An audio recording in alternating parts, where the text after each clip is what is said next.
say, how do you know all these things? First of all, I said, well, you know, after about 40 years, you begin to something percolate through. But as I told you previously in this class, in case you didn't know it, the great Roman military commander, I don't know if we can spell it right, but I have it as good as some Publius Cornelius Scipio. You can ask what's his name about this character if you like. He probably knows all about these guys.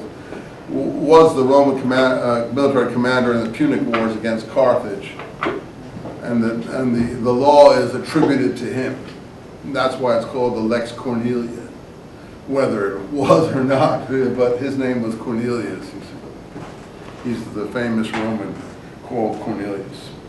In any event, we're going to get on. We're going to hear about Cornelius momentarily. So we have Philip on his way here, but he meets an Ethiopian eunuch, and somehow he ends up here in a disembodied way. And it's difficult to say how he ended up here. But in any case, this is where, you know, when he was in Samaria, which is here, I suppose it would have made more sense if he just Samaria is the area. Caesarea is on the coast. Samaria is kind of like the inland hill area. It's the northern kingdom of Israel. The southern kingdom of Israel was here, as we sort of the Judah of the classical time. But Galilee is up here. This is a seaport that Herod built to honor the Caesars, which is why he called it Caesarea. And that was the Roman administrative center. In any case, as we know, Philip ends up in Caesarea, though he's on his way to Gaza, and I don't have an explanation for that. But if I look, why is this not a problem for most people over 2,000 years, these kinds of issues that I bring up? Because if I'm preaching to a believer in Luxembourg or in the Hebrides Islands, they have only the foggiest notion of the geography of Palestine. It wouldn't mean a thing to them, these names that are thrown out here, or what Philip's route is. It's only if you've visited the place yourself or have read your Josephus carefully that these things would fly out at you. So you can't blame people in like Slovakia or Slovenia or someplace that never bothered them or never worried about such things, didn't jump out at them. How would they know? How would they know? You know, it's only through and you wouldn't know either if some, you know, perverse person like myself didn't come along and keep on harping on it. And so once you do know, then you say, well, you know, not that it matters, it just makes you, well, what's going on here? You want to question what's going on here. What is really going on here? Why was he on his way to Gaza? What's the treasury agent thing all about?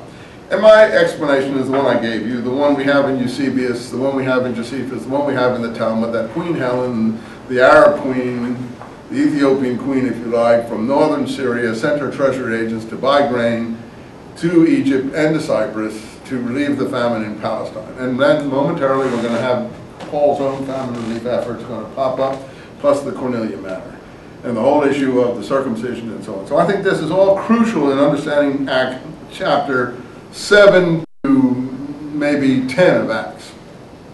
All this material. You say, well, how come it's presented like this?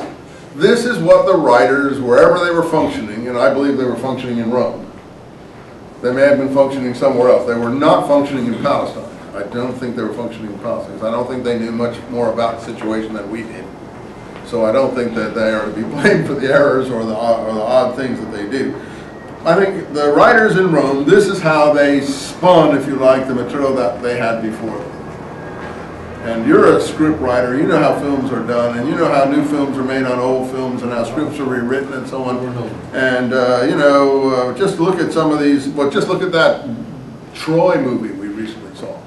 That was supposed to be based on Homer. It collapsed the Trojan War of like 12 years into 6 days or something like that. I'm glad for cinematic purposes 6 days was all they could handle, and then some of these women turn into archers and bowmen and all kinds of other crazy things happen in that movie. To do what? To please a modern crowd. So though there are no human beings working on these materials in theory, they usually are in practice, and we have to understand why these things happen. So my explanation is this is the material that they were compressing, and this is what emerged. For better or for worse, and what's historical and what isn't is for you to decide as far as you care. And if you don't care, then just carry on in your life the way you are anyway. It doesn't matter. Anyway, we had then chapter 9 of Paul being introduced and how he gets his vision. And we showed how in Galatians this was not really paralleled by what he said there. In fact, he doesn't mention going to Damascus. He says he went away to Arabia. And since I have, in my books, have presented Arabia as stretching, I think the Romans saw all this as Arabia, more or less the way we do now. So when he says he went to Arabia, that's what he says in Galatians, right? That can mean he went over here, which is normally the beginning. Petra is over here, to Petra. Or it can mean he went all the way up here someplace. Since he went up there for 2 or 3 years, my feeling is he went up here. Because he suddenly appears up here someplace in Antioch. And now the question is, which Antioch? Is it this Antioch or this Antioch on the coastline here? And I express the opinion it's the Syriac Antioch, what's called Edessa. And today it's in Turkey, it's called Urfa. And that this was the king that certainly that we do have converted in Eusebius as the first king converted. And then over this way is Adiabene, which is present-day Kurdistan.